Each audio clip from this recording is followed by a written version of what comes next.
Hello guys, Vishnu ഭഗവാന്റെ ഒരു രൂപമായ വാമനനെ പ്രതിഷ്ഠിച്ചിരിക്കുന്ന ഇന്ത്യയിലെ ഏറ്റവും പ്രധാനപ്പെട്ട ഹൈന്ദവ ക്ഷേത്രങ്ങളിൽ ഒന്നാണ് എറണാകുളം ജില്ലയിലെ തൃക്കാക്കര വാമനമൂർത്തി ക്ഷേത്രം.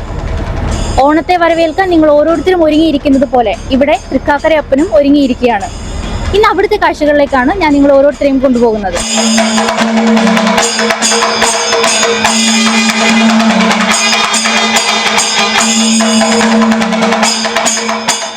ഓണത്തിന് നിങ്ങളുടെ വീഡിയോ ഒന്നും ഇല്ലേ എന്ന് കാര്യമായി ചോദിച്ചതും എടുത്തു വെച്ചിരിക്കുന്ന സ്ഥലങ്ങളെക്കുറിച്ച് പറഞ്ഞപ്പോൾ ഓണത്തിനപ്പോൾ നിങ്ങൾ തൃക്കാക്കരയമ്പലം എടുക്കുന്നില്ലേ എന്ന് ചോദിച്ചതും അടുത്ത വീട്ടിലെ മുത്തശ്ശിയാണ്. ആരെങ്കിലും ഒന്ന് അടുത്ത് കിട്ടിയാൽ വാതോരാതെ സംസാരിക്കുന്ന ആള് തന്നെയാണ് ഈ അമ്പലത്തിന്റെ ചരിത്രമൊക്കെ പറഞ്ഞു തന്നതും. എങ്കിൽ അടുത്ത വീഡിയോ അതുതന്നെ ആവട്ടെ എന്ന് കരുതി അത്ര വലിയ ആർഭാടമൊന്നും പ്രതീക്ഷിക്കാതെ ചെന്ന ഞങ്ങളെ വരവേറ്റത് ഈ അലങ്കാരങ്ങളും ജനത്തിരക്കും അമ്പലത്തിനുള്ളിലെ പലവിധ പരിപാടികളുമൊക്കെയാണ്. വന്നില്ലെങ്കിൽ ശരിക്കും ഒരു നഷ്ടമായി പോയേനെ എന്ന് ഓർമ്മിപ്പിക്കും പോലൊരു കാഴ്ച. കൊച്ചിയിൽ ഇടപ്പള്ളി പൂക്കാട്ടുപടി റോഡിലാണ് തൃക്കാക്കര ക്ഷേത്രം. 10.5 ഏക്കർ വിശാലമായ വളപ്പിൽ 2 ക്ഷേത്രങ്ങൾ. ഒന്ന് വാമനമൂർത്തിയുടേത്, രണ്ടാമത്തേത് മഹാദേവ ക്ഷേത്രവും. കേരളത്തിന്റെ ദേശീയോത്സവമായ ഓണവുമായി ചരിത്രപരമായി അഭേദ്യമായ ബന്ധമാണ് തൃക്കാക്കര ക്ഷേത്രത്തിനുള്ളത്. തിരുകാൽക്കരയാണ് തൃക്കാക്കരയായതെന്നും വാമനാവതാരം പൂണ്ട മഹാവിഷ്ണു കാൽ വെച്ച സ്ഥലമായതിനാൽ തിരുകാൽക്കര എന്ന സ്ഥലപ്പേരുണ്ടായി എന്നുമാണ് ഐതിഹ്യം.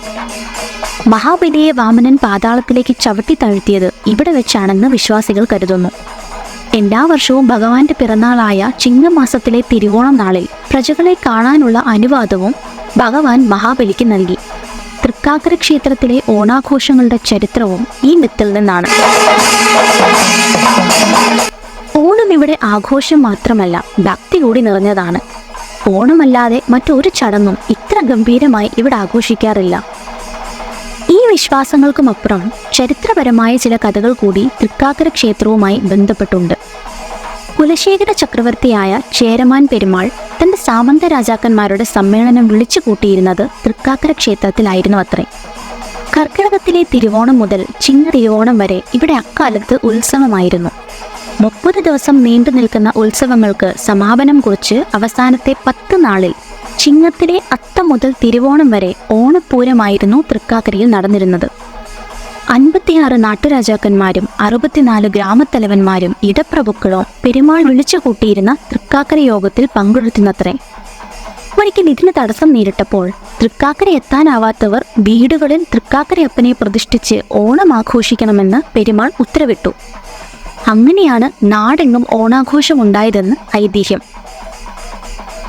കപില മഹർഷിയുമായി ബന്ധപ്പെട്ടും തൃക്കാക്കര ക്ഷേത്രത്തിന് ഐതിഹ്യമുണ്ട്. മഹാബലിയെക്കുറിച്ചും വാമനനെക്കുറിച്ചും ഈ പ്രദേശത്തിനുള്ള ബന്ധം അറിയാനിടയായ കപില മഹർഷി ഇവിടെ എത്തിയത്രേ. തുടർന്ന് ഇവിടുന്ന് മഹാവിഷ്ണുവിനെ അദ്ദേഹം തപസ് ചെയ്ത് പ്രീതിപ്പെടുത്തുകയും അദ്ദേഹത്തിന്റെ സാന്നിധ്യം ഇവിടെ വേണമെന്ന് ആവശ്യപ്പെടുകയും ചെയ്തു. അങ്ങനെ അദ്ദേഹത്തിന്റെ ആവശ്യപ്രകാരം മഹാവിഷ്ണു ഇവിടെ കുടികൊള്ളുവാൻ തീരുമാനിച്ചുവെന്ന്. അങ്ങനെ കപില മഹർഷി തപസ് ചെയ്ത ഈ ഭാഗത്ത് ഒരു ചെറിയ കുളം കപില തീർത്ഥം എന്ന പേരിൽ സംരക്ഷിക്കപ്പെടുന്നുണ്ട്. അമ്പലത്തിന്റെ ചുറ്റോടു ചുറ്റും നടക്കുന്നതിനിടയിലാണ് നാഗത്തറയിൽ പുള്ളവൻ പാട്ട് നടത്തുന്നത് കണ്ടത്. പണ്ട് നാട്ടിൽ പുറത്ത് വീടുകളിലൊക്കെ ഇങ്ങനെ വന്ന് പാടുന്നത് കണ്ടതിന്റെ നൊസ്റ്റാൾജിയ കൂടി ഉള്ളതുകൊണ്ടാവാം കുറച്ചു നേരം അതും ആസ്വദിച്ച് അങ്ങനെ നിന്നു.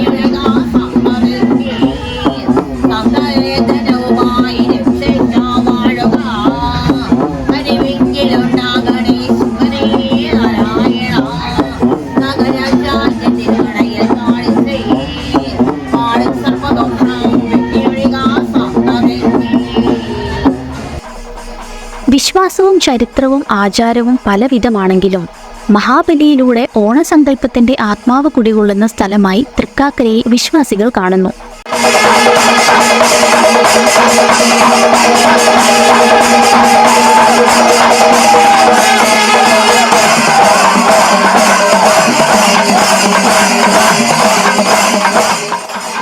ഇതിൽ പറയുന്ന കാര്യങ്ങൾ ഏതിലെങ്കിലും നിങ്ങൾക്ക് അഭിപ്രായ വ്യത്യാസങ്ങൾ ഉണ്ടെങ്കിൽ കമന്റ് ബോക്സിൽ എഴുതാം കേട്ടോ.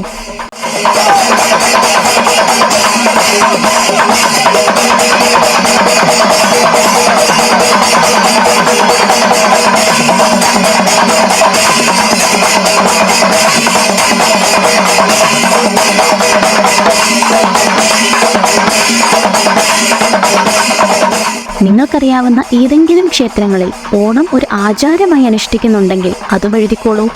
ഞങ്ങളുടെ ചാനലിനായി നിങ്ങൾ മാറ്റിവെച്ച സമയത്തിന് നന്ദി. അടുത്ത വീഡിയോയ്ക്കായി please like, comment and subscribe. Thank U.